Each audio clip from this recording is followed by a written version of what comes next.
Morning, folks, again. So today it looks like clutch brake.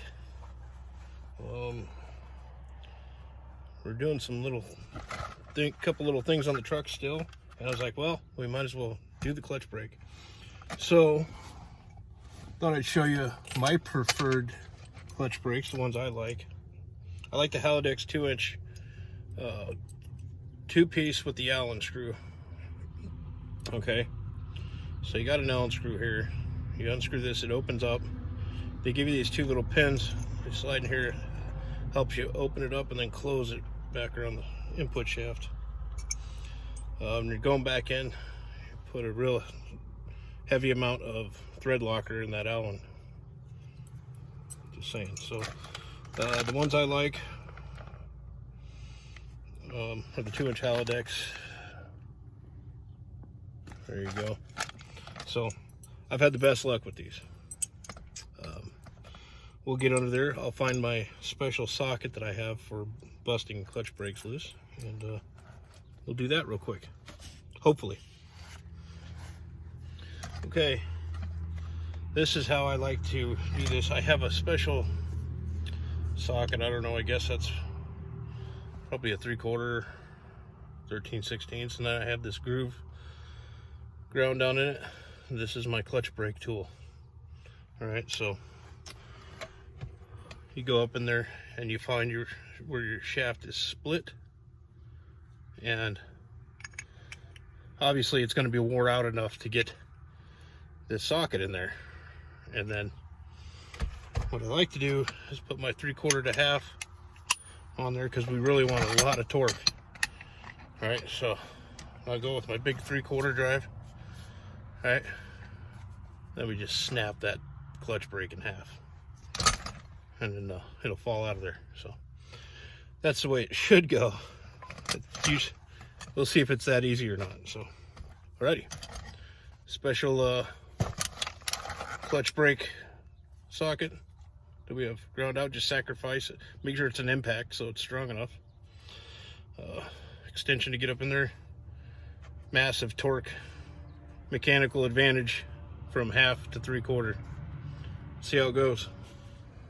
One of the silly little things I do, I guess, just my little things I do, is I always keep these little squares of carpet around, and I put whatever new parts or whatever I'm putting on, I put on there the screws, the wrench, whatever. It keeps them out of the dirt. You're not fumbling for your parts, and they don't really roll around or anything. They stay on the carpet there, and then you can reach over for them. I don't know, I just thought I'd show you guys that. That's just a little silly thing I do. It seems to work great for me, you know, I don't lose my parts and stuff. Okay, I'm gonna try to do this so the camera will get this right. You can see we went up in there. I couldn't hold the camera and do this same time, so this one was pretty easy. It just snapped right apart like that. Let me see if I can zoom in on it for you. See, there's a little pin there. Just snaps that right in half, and then you can take that out of there.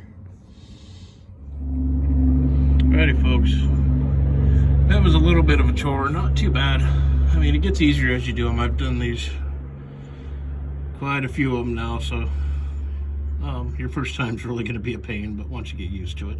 So anyways, we did bust it loose. We had to turn around, and then we busted the other side loose, and it just falls right out of there. It was a little stubborn. It wouldn't open up all the way to just come off the shaft, so you had to spin it around, break the other side loose on the pivot. If they're not like froze up where they won't open up, usually you can just open them up and they come right out. But if it's fighting you too much, just spin it around, break the other side. Really is no way for me to video this as I'm doing it. So I got the new one up in there, and we're gonna just reach over on our little pad there, put as much thread lock on that Allen screw as we can, and we will just put the set screw in there, crank it down as tight as humanly possible, and we should be good to go on our clutch brake. There we go. So I can't, as much thread locker as you could possibly get on that Allen screw, the better. So I'm gonna get out of here and see how she works. Alrighty, folks, so that's how I do clutch brake. hopefully, if you have struggled in the past doing it and you've never tried that, give it a shot. Maybe it'll save you some crap. Seems to be working great. I think we need a little linkage adjustment, but other than that, much better, much improved. So, righty, folks, be blessed. Hey, do me a favor. I guess I'm going to be like every other YouTuber out there, but if you get any value from this, would you maybe give me a thumbs up or throw a comment down there? I love getting comments. So, righty, folks, take care.